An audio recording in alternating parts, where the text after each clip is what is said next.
Je suis ce qu'on appelle un Wind Fighters. Aventurier au pouvoir extraordinaire combattant le régime.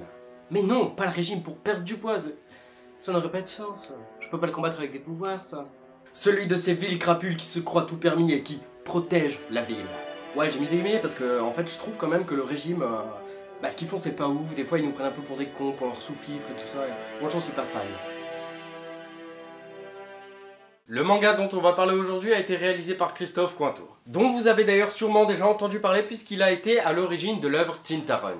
Depuis Tinta-Run, il est toujours publié chez Glénat et aujourd'hui il revient avec une nouvelle œuvre, Wind Fighters. Hope, notre héroïne, est en train de se faire hurler dessus dans un coin de rue par Bud, le chef du régime. Elle est accusée de vol dans une boutique de vêtements d'aventurier, jusqu'à l'arrivée de notre héros, Elio. Jusqu'à ce qu'Elio intervienne et dise à Bud « Qu'est-ce qui vous a pris de toucher à ma sœur ?» Il est badass, tu vois. Oh putain, il s'énerve et ça va chauffer pour le petit matricule de Bud. Ça se sent. Et la petite escouade de Bud semble se moquer totalement de ce que peut dire Elio. Parce que c'est un peu un gringalet qui semble pas avoir de muscles. Et eux, ils ont des bêtes de baseball, ils sont nombreux, donc c'est sûr qu'un contre d'autres mecs armés, c'est pas ouf. Ça sent le roussi. Jusqu'à ce qu'un événement déclenche chez Elio une fureur de dingue. Jusqu'à ce que Bud, le bougre, oui, j'ai été jusqu'à dire que c'était un bougre, mis une énorme claque à Hope, ce qui a donc bien évidemment eu pour effet d'énerver totalement Elio. Bon, enfin, pourquoi t'es énervé? C'est une claquounette. Oh lui, dis donc, il lui en faut peu pour s'énerver. Il mit une raclée à tous les sbires de Bud, jusqu'à ce que ce dernier le prit dans ses bras. Évidemment, c'est pas pour lui faire un câlin. Il le serra si fort qu'il l'empêcha tout simplement déjà de respirer et de se mouvoir. C'est alors qu'un van finit par surgir de nulle part avec à son bord une sorte de cow-boy et un pandarou. Pourquoi pas? Comme sauveur, j'aurais peut-être personnellement voulu mieux. Nos deux jeunes héros, bien évidemment, ne réfléchissent pas et ni une ni deux, sautèrent dans le van afin de s'éclipser avec eux à toute allure. Une fois dans leur base, Billy, le cow-boy, et Toaster, le pandarou. Non, c'est pas la bonne image de Toaster. Voilà, notre mignon petit pandarou tout choupinou.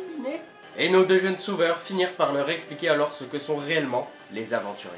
Et qui sont donc les fameux Wind Fighters. Ces guerriers au pouvoir extraordinaire qui parcourent le monde afin de pouvoir vivre d'extraordinaires aventures. Et qui, évidemment, tiennent tête au régime. Billy, notre jeune cow-boy en herbe, est à la recherche de l'Oasis, qui apparemment serait le lieu secret où les Wind Fighters s'entraînent. Quant à Elio, lui, il cherche donc les fameux Wind Fighters pour en devenir un lui-même.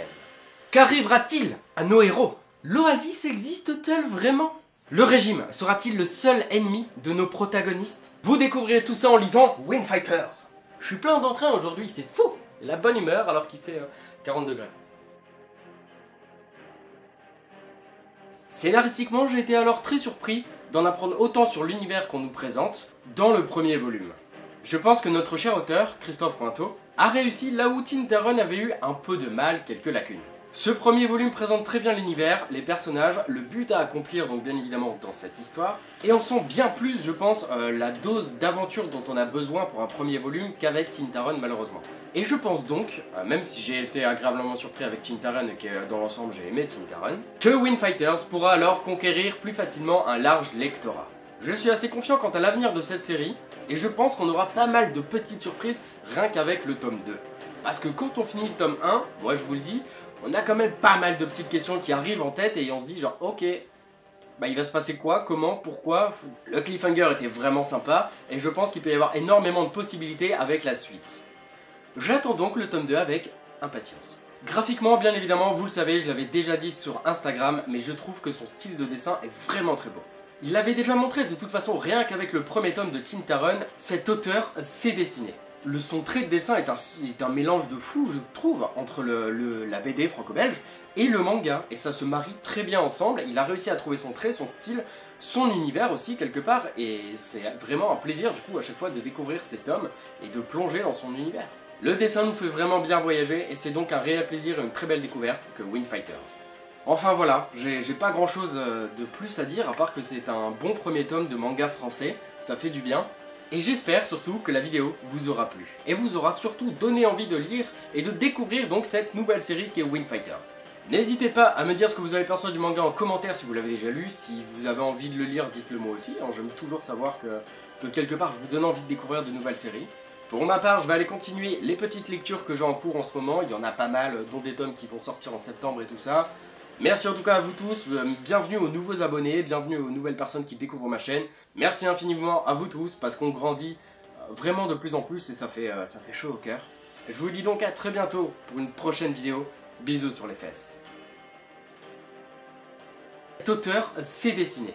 Son trait de dessin est un mélange de fou, je trouve, entre la BD franco-belge et le manga. Et ça se marie très bien ensemble. Il a réussi à trouver son trait, son style, son univers aussi quelque part. Et c'est vraiment un plaisir du coup à chaque fois de découvrir cet homme et de plonger dans son univers.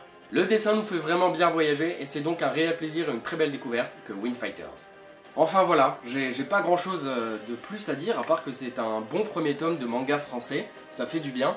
Et j'espère surtout que la vidéo vous aura plu. Et vous aura surtout donné envie de lire et de découvrir donc cette nouvelle série qui est Wing Fighters.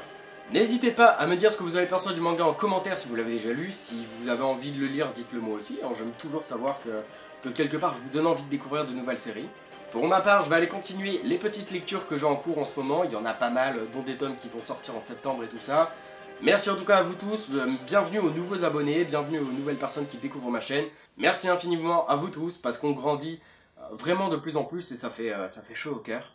Je vous dis donc à très bientôt pour une prochaine vidéo. Bisous sur les fesses.